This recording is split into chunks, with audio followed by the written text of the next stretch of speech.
Well, that happened fast. Welcome to the Hot Lava Podcast. Kevin Acee, Padres beat writer, Ryan Finley, sports editor of the Union-Tribune. And by that happened fast, I meant like it was falling apart and now it has fallen apart. It is over, and that stinks, but like this is how it goes. A team has a chance, it fiddles around for a while, and then injuries hit and you have a bad game, and now it's just kind of playing out the string. Let's not ever get fooled by that. That's where we're at. That's my opinion. Ryan, where are you at? Yeah, I agree. I think in life, not to bum you out further, Kevin, but death is a process, right? In life and in sports. And this was a team that I think was rallying and trying to hang on and fighting for a while, and things have since snowballed. It played pretty terribly in Milwaukee, lost 2 or 3 of the Cardinals, and then last night pounded by the Giants in what you wrote was maybe their worst showing so far. How was last night different from all the rest, Kevin? Well, you had a combination of, for 5 innings, they had booted the ball around. They had made some throws. They hadn't made really the really good plays that they make, right? And they didn't have any hits. All right. They finished with 2 runs. It was one of those where, I mean, I didn't write this, but like it was one of those where it was like 7-2. I thought this was like 36-0. So that's what it was. And you make a great point. Like, I know that there are a bunch of people, because I get emails, that have said, no, this was over 2 months ago, or this was over a month ago, or this was over 2 weeks ago. No, it wasn't. Right. This was probably over when they lost 5 of 7 to the Diamondbacks in 10 days. Right. But as Bob Melvin alluded to last night, like, it was amazing that you looked up and they were 7.5 out yesterday. Now, that's still a big hill to climb, but it's been done before. Mm-hmm. And really, they should have been 14 out based on how they've played. So it was like they still were in it. Now, they just didn't play like they ever really believed it. And when we say that, like, you got to understand, some guys did, some guys didn't. Just because if they didn't think they were in it, that's not why they're not playing good. Like, there's not a simple explanation. We've got a lot of work to do to freaking cut this body open and, just tear it, see what happened. Where did it get poisoned? We've got a lot of work to do to figure this thing out. But they haven't called time of death yet, but that's just because they're going to give us some more visiting, some more visitation. We can all come and watch and say our goodbyes to the Padres over the next couple of weeks, but they haven't called it yet, but it's just a matter of time now. Sure. And my bedside manner is terrible. Like, if we were just doing the whole patient, and I had no sympathy at all. I'm sorry for my lack of compassion, but sorry, just dealt with this for a bit. Well, you're the one who has to live this, Kevin. That's the thing, right? Is you're allowed to call it like you see it because you're there every night. And, when they play badly, it's, we can change the channel watching TV at home. You can't. So there's that. 2 news items that are what I would call interesting / good news for them. Number one, Yu Darvish. Yeah. Looks like it's just bone spurs and that surgery won't be needed. Is that sort of the takeaway? Yeah, it's a really interesting thing, though. It's like everyone's kind of cautious about it. Like, this was good news, right? Because what's the bad news? The bad news is a significant tear in the UCL, and you've got to have Tommy John surgery. Right. But tempered because, all right, we think it's the bone spurs, but, the solution is rest, the inflammation goes down, he comes back next year and pitches with the bone spurs like he did this year. Mm-hmm. So he keeps doing the thing where if you're watching, like, shaking his arm, you see you do that sometimes. But he's been doing that for a few years now and been pitching just fine. Not so great this year. There's been a lot of stuff going on. He got sick for a while, started late, WBC, all that. Or there's surgery to shave down the bone spurs, but there's a risk in that because kind of changes around it's possible that then maybe the elbow gets loose or something. Like, you're messing around in there. And then maybe he goes out and he's pitching next year and it's just different and there's more stress on the elbow. And then maybe that leads to surgery, a further stress reaction, which he has had before, or damage to the ligament. So it's good news for sure.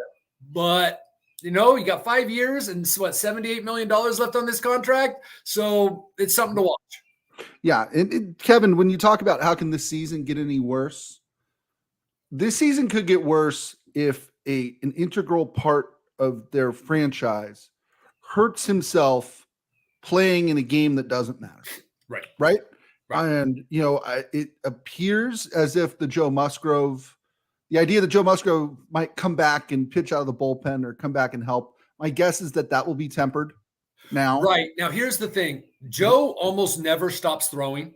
Right. So he'll probably continue to play catch and even ramp up bullpen and all that so that, whatever, he takes his 1 or 2 weeks off and then starts, he throws all off season, and that's what's worked for him. So it might look like he's coming back, but I don't think he's coming back. And I get that from talking with Joe, that not that he said he's not coming back, but he has acknowledged that there might not be a reason to come back. But in talking to him about what his progression will continue to be, he's not going to stop throwing, but that shouldn't necessarily lead us to believe that he's going to be like pitching this year. Sure. Well, and there's a difference too, Kevin, and I think most of our listeners know this, but we should probably couch it. There's a difference between throwing and pitching, right? Throwing is relatively low impact. Pitching is ramping it up and really letting it eat. Can I say letting it eat, letting it go? And Joe Musgrove can throw all he wants, but my guess is he won't be pitching for them this year. Yes. That would be a very, very good guess. Yes. Number 2 on the list of things that are interesting to me. How about that? Jurickson Profar is a Padre again? Yep. How about that? What? How about that? Right. How about that? Surprised at all by this news? I mean, they signed him to a minor league deal, assigned him to El Paso. We don't know if he's a Padre or a Chihuahua at this point. He's coming up. He'll come up. He might even play third base.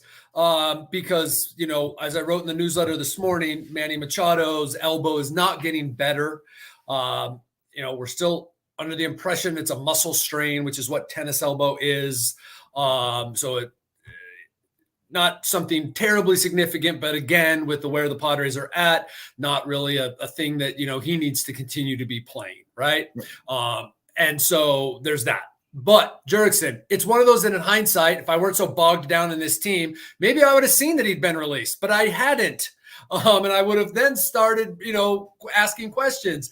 So no, it's not surprising, but yes, it was a surprise. So, but you can't keep track of everything, I guess. But yeah, Jurickson Profar was released on Friday by the Rockies. He obviously had, cleared waivers there and, no one decided to pick him up. He had some other opportunities, but thought, hey, you know what? I really liked it in San Diego. I got good friends there. Going to get some playing time. For Jurickson Profar, it's about continuing to play so that he can show that, he can get a contract next year. So there you have it. That brings us to the idea of the rosters expand today. And it appears that it won't be any of the prospects, but it will be more practical guys to help them get through this season. Remember, and that Gary Sanchez has a little bit of a knee issue. So, maybe someone to help there. Tim Hill is ready to come back. So you're going to get a pitcher and you're going to get a position player. Then what happens when Jurickson Profar, who needs to get a couple games under his belt before he comes back to the majors? But it looks like that the extra roster spots are going to be not like Jackson Merrill, but at least here in the next couple weeks that it would be more practical to fill in for guys that are hurt. Sure. You said third base. And again, in the transaction listing, he is listed as the third baseman, Profar. Padres signed, it was Padres signed third baseman Jurickson Profar to a minor league deal. And I'm not sure he's played there all year, but, he has played there before. Sure. He's a guy. Kevin, can we talk about this for a minute? When we look at the list of sort of moves that the Padres have made or, the situation that they found themselves in, in many ways, Jurickson Profar's decision to test the open market led the Padres to Matt Carpenter. Didn't it? Yes. Yes. It would have been interesting because hindsight is quite a thing. Mm-hmm. It was kind of always thought that Jurickson was going to be gone. Right. That the market would be better for him. That's what the Padres thought too. Mm-hmm. And so it was almost like there was never going to be a Jurickson profile.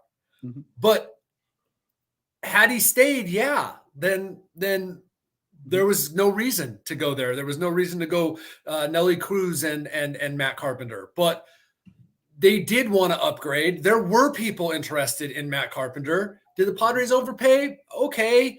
But there were other people interested in him. And so, I at least wouldn't have been as glaring because, once there was no Nelson Cruz and no Matt Carpenter, there was no one. Sure. The first time the Rockies came to Petco Park, Profar, I believe, was not with them, but was ready. Right. Wasn't ready. The Jeff Sanders, I believe, wrote about, the Padres had Profar on FaceTime and were sort of walking around, saying hi to him. He was saying hi to his new teammates and his old teammates. This is a guy who's pretty well liked within that clubhouse. Is there going to be a little bit of a spark just in terms of having a familiar face around? There could be. Again, it's going to be a spark, and then everybody will be like, oh, yeah, look at them. They won 4 in a row after it was over.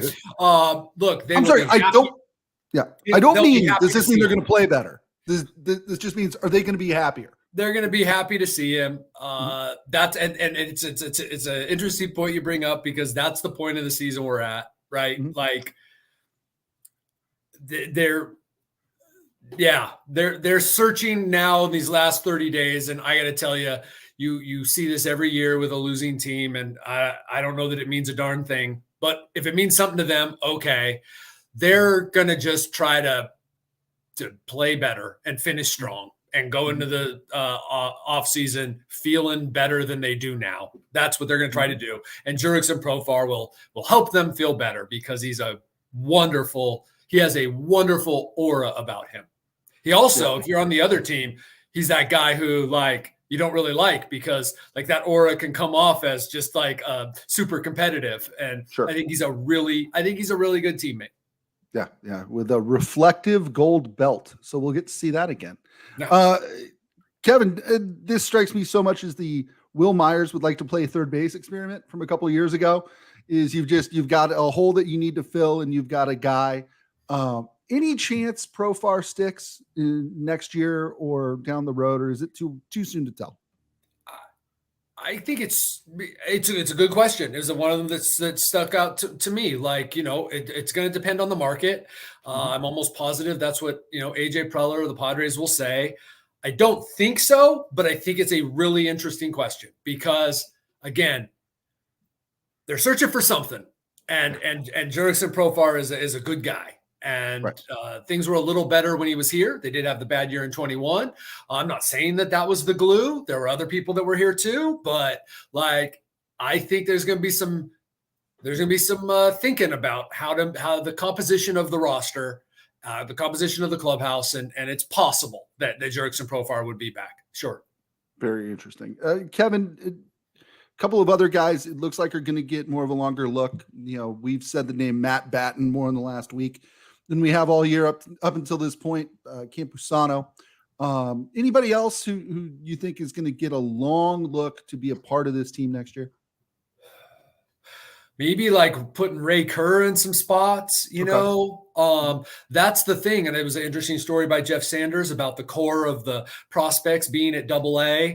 And I think that the idea is to have them there for this playoff run and let them play together, and that there'll be some value in that. And then see a couple of the guys come to spring training next year and see. I don't know that the anticipation would be that any of them, including Jackson Merrill, would break with the club, but they don't put limits on it. They could break with the club. Jackson Merrill could.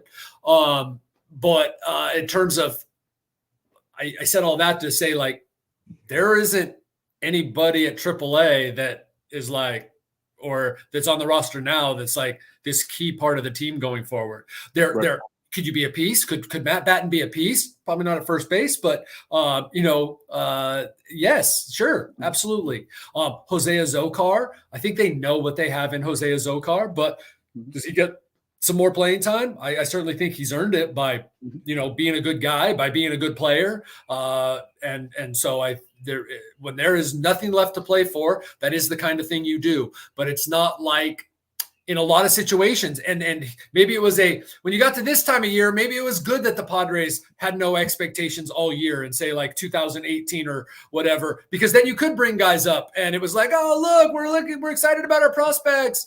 Well, that's not going to be the case this September. Sure. To wrap up this just bummer of an episode, Kevin, since we last talked, Jake Cronenworth took a fastball off the wrist. He's done for the year. I know that there will be a time this offseason to look back as to what happened to him this year. But give me a little preview of that. I mean, when you look back at his season, what was the problem? A lot of tinkering. Now, that's an easy thing for me to say when things don't go well because he's constantly tinkering. But it seemed like the swing changed a lot, and it just back and forth. And Jake never looked comfortable this year. So right. I don't know. There were times he'd go through where he was same old Jake, even if it was hitting the ball hard and there was only one good stretch really. But there were times where he looked better and was hitting the ball better. The numbers weren't good, but it was like there were only a few times that happened where you were like, all right, okay, this is Jake. And the swing and miss numbers were what you expected and all that. And he just never looked comfortable. Now, he is a complementary piece, right? And if the other guys had done better, if there had been some other situations, so much of this team was built, and I'm not trying to make excuses for Jake, so much of this team was built around the big four coming through, so that when Jake came up, things were different, right? And things were a little softer, and it just nothing worked this year, and it kind of trickled down as you know how the saying goes, it goes downhill. And I don't think that helped out Jake at all, but he just never looked comfortable. But I do have to dive into that because it's kind of like, what is Jake? And who knows? Someone mentioned to me that maybe first base played a bit into it. I know that Jake Cronenworth won't say that, and he has moved all over the field a lot, but you got Xander Bogaerts, and now that I think of it, two people actually said that maybe first base was a part of it. You got Xander Bogaerts, and that moved Kim out of shortstop, and that moved Kim to second base, and that moved Cronenworth from what is really his natural spot over to first base. And could all of these things sort of played into it? Yeah. And again, I think that maybe the spotlight was on him a little bit more because he plays a position where there's so much expectation. Just in terms you got that contract too that they gave him at the beginning of the year. That was important to him. There's a guy that you can never question about how important it is to him and all that. That's Jake Cronenworth, and he is also the guy who, that's a big deal to him.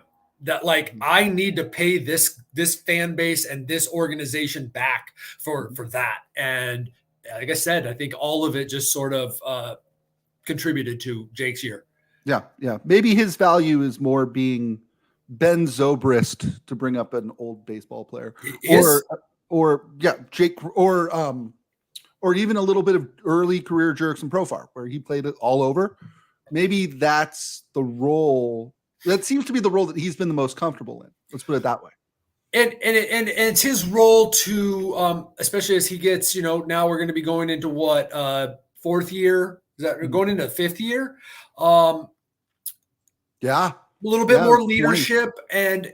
But there is a certain amount of, he's got to play at a certain level too. That doesn't mean it doesn't have to be all-star Jake Cronenworth. It has to be solid guy Jake Cronenworth who does his work, and he's going to do his work. He needs to be a little more solid on the field.